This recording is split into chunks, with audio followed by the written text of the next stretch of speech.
What's going on, ladies and gents? Welcome to Veve Investments. I appreciate you tuning in.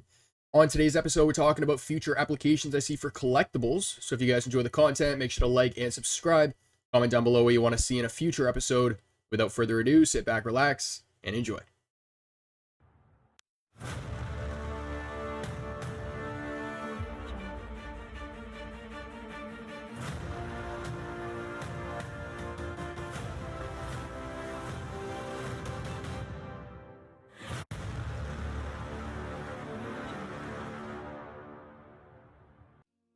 So if you missed our last episode, we talked about future applications I see for comics. Today we're switching the category and we're talking about future applications for collectibles.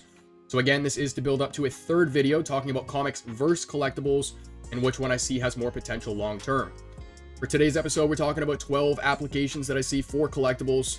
So with that being said, let's hop right into the first one. So I'm going to breeze past the first point here because we're starting off with the obvious one, and that is virtual exhibits or showrooms. So digital collectibles can be showcased in virtual galleries or showrooms that would allow collectors to create personalized showcases and share their collections with others in immersive virtual environments. So obviously we already have the vault space over on the app. We have phase 1 of the Veveverse being rolled out right now. It is currently in beta, so we have some people in there testing that all out. But once we do have access, we're going to have access to our home space. And what comes with that home space is tons of more customizable options that allow us to kind of create our own environments to showcase our own pieces. Now, just referring back to the original unveiling video for the Veveverse, they showed us lighting features, they showed us random wall generators, they showed us features that would allow us to pause collectible animations. So these are all things that we're going to be able to use inside of our own space to create our own experience. Next up, we have another obvious one here, and actually, just with regards to that last point that I just talked about, there are going to be a couple points here that you guys are going to notice are going to relate to comics as well. It's just because I thought about them after the fact. So in terms of like the showrooms and things like that, you know, eventually we're going to be able to put our comics into showrooms as well. So while you guys are watching this video, just take that into consideration. But I love the photos on the bottom right here. Whoever this is, you're awesome, man. I type in Veve AR on Google and your photos pop up more than anybody else. So love your content, super funny. But digital collectibles are obviously going to be integrated with AR and VR technologies. We already have the AR capabilities through the app. And this is going to allow collectors to view and interact with their assets in the real world or immersive virtual environments like the Veveverse. Now, speaking of the Veveverse and speaking of AR, just a little reminder to you guys, we did also see the entire Veve home space augmented into reality as well. Now, another application for collectibles and one that's now being more introduced onto the app, limited edition upgrades. So the most recent example is with the Infinity Gauntlet. And then if you happen to craft that Infinity Gauntlet, you are also going to qualify for the Thanos airdrop. But in order to craft and mint that Infinity Gauntlet, you had to have owned all of the Infinity Stones and to have been willing to give them up as well. So collectors can have the option to upgrade their digital collectibles to limited edition versions, unlocking additional features to enhance the rarity and or value of their digital assets. Next up, I've added accessories. So just to avoid any confusion between this point and the last one, when I refer to added accessories, what I'm talking about specifically here are design features. So you can add features to existing collectibles to enhance their overall design. So I've talked about the Moana drop in the past, right? A good example here is you can pair Maui with his hook. Or maybe you want to pair Moana with the Heart of Tafiti. Or when Yoda drops without his lightsaber, you can pair Yoda with his lightsaber. But if you want to take this a step further, just thinking outside of NFTs for a sec, if Veve happens to drop a collectible that you have a specific idea with, or you could have seen more done with it, then what you could really do is you could create like your own little 3D model and just attach it to the already existing collectible. So for example, if Veve doesn't decide to drop Maui's hook, I could always just kind of recreate a 3D model and place it beside him wherever I have him positioned in my home, if that makes sense. Next up, we have dynamic and evolving collectibles. So digital collectibles can have dynamic and evolving attributes where their appearance, abilities, or characteristics change over time or based on specific conditions. So I thought about the sun here. For those who aren't aware, there's a specific type of Nike shoe where as soon as you walk outside, the color of the shoe will actually change when it gets exposed to the sun. So I was thinking along the same lines as that, but with a collectible. So you could have your collectible inside of your home, Or you could have it positioned outside where if it is exposed to the sun, then maybe it changes to a red. Or maybe we have changing seasons in the Veveverse eventually, and it eventually becomes winter, or it starts snowing somewhere with a snowing particle effect, and you have your collectible placed underneath that particle effect, then it might go from white to blue instead of red. This is obviously just one example. There's so much you could do with this. But what would happen as a result is one collectible can have multiple different variations, right? So it kind of adds that element of surprise, but also continuous engagement, because instead of it being that one piece, there are multiple variations that you can play around with. Next up, and this is another one we talked about for comics, but gamification. So digital collectibles can be integrated into various online games or virtual reality experiences. So when I think about virtual reality experiences, I think of the Star Wars lightsabers and how we did see an iteration of some AR VR game with the lightsabers. Now this would allow collectors to use their assets as in-game items, avatars, or special features that enhance gameplay. So if you think with respect to Fortnite or CSGO that we've talked about in the past, right? You spend the money to buy those assets, but at the end of the day, you don't actually own the assets.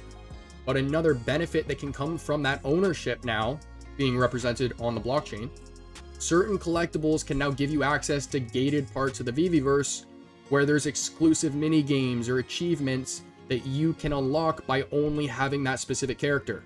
So although it's not confirmed yet, I know Alex has mentioned it in the past that it's something that they're thinking about.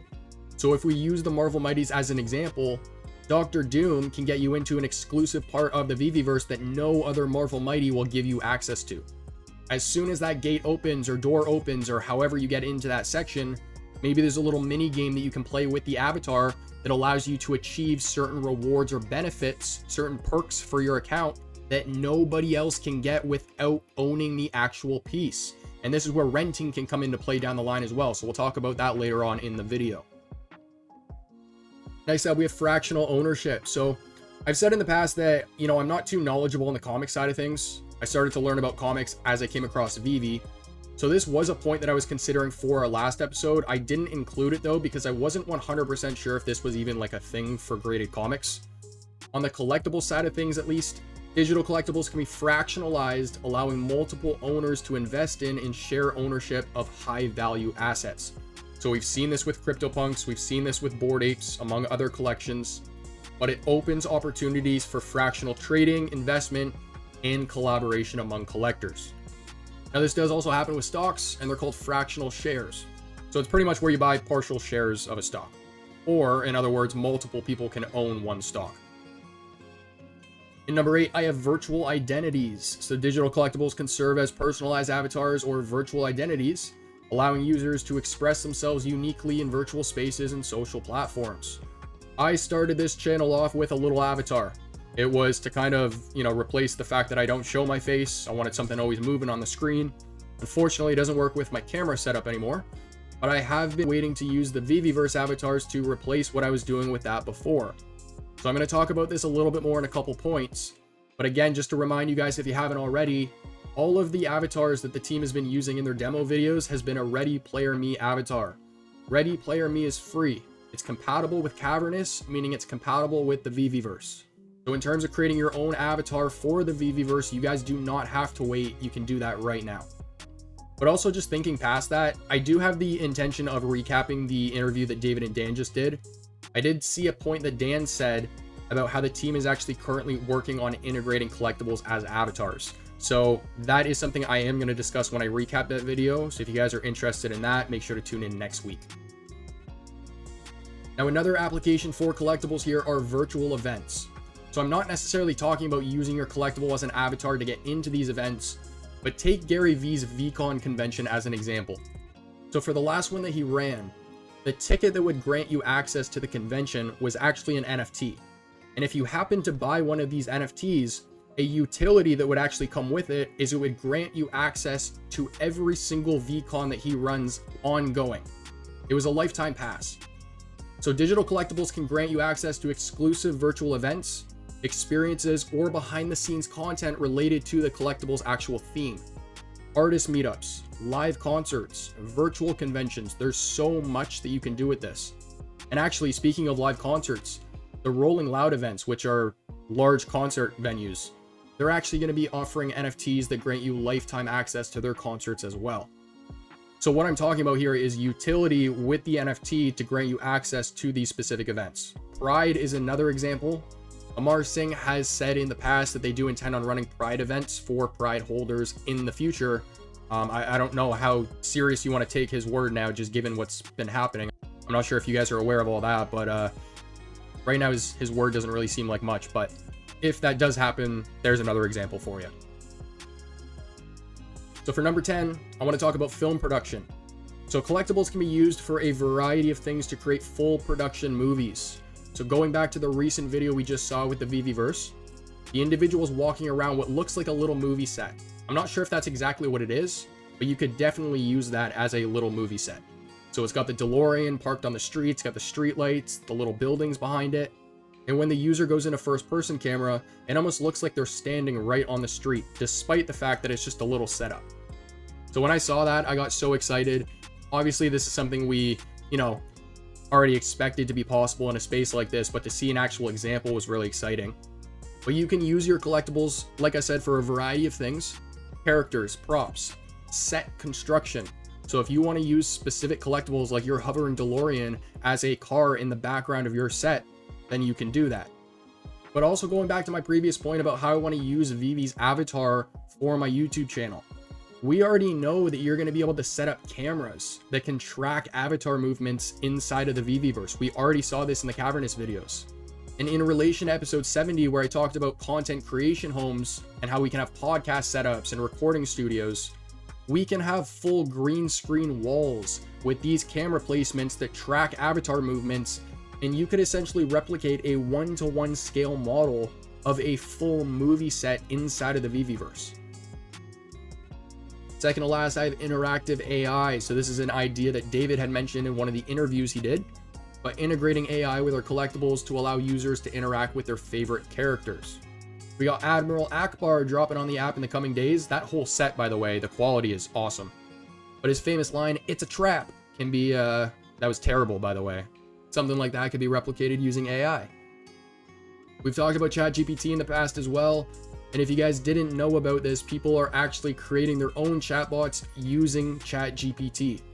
So I'm not sure how flexible this whole scripting feature is. I doubt we're going to be able to copy and paste lines of code.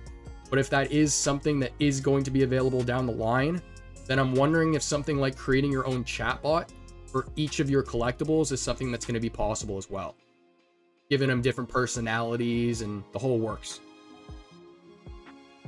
And last but not least, we're going to round it off the same way that we did with comics, talking about rental applications. So by renting out your collectibles, what it's going to allow collectors to do is monetize their assets when they're not actively using or displaying them. It's also going to provide an opportunity for individuals who may not have the means or desire to purchase them outright, but who still wants to experience and enjoy them temporarily. So when I think about this, I think about something like a children's birthday party. How many parents can you see renting out a group of the Marvel Mighties to augment them into a room when AR glasses are mainstream? What group of 12-year-old kids wouldn't like that, right? Renting out collectibles will also foster a sense of community and interaction among collectors and enthusiasts on the platform. And because of all that, it opens opportunities for collaborations. By no means do I think renting out collectibles is going to be an easy source of income for anyone. I think those who choose to take advantage of the opportunity faster than others are the ones who will actually benefit from it. But just like any business in the physical world, it's going to take time, it's going to take dedication, it's going to take consistency, and it's going to take skills and know-how of how to do certain things. I highly, highly doubt that you can post an ad saying that you're renting out your DeLorean for X amount of dollars and then 100 people try to rent it at once. I highly, highly doubt that. I actually think it will likely be the opposite of that. I think, like anything, you're going to have to stand out among the competition, and you're going to have to set yourself apart from the 100 other DeLoreans that are posted. Ladies and gents, that's going to conclude today's episode. I hope you enjoyed. As for next week's content, our first video you guys can expect is going to be a recap of the David and Dan interview that just came out. In a week from today, on Thursday's episode, you guys can expect some marketing tips and tricks that I think the team can use to help promote the platform even further. I know I've dropped a video talking about how they can mass market the platform. This upcoming video will talk about very, very specific things that they can do to help expose themselves to more people. If you guys are interested in those 2 videos, make sure to tune in on Tuesday and Thursday, and I'll see you then. But if you guys enjoyed today's content, make sure to like and subscribe. Comment down below what you want to see in a future episode. And as for our next, I'll catch you then.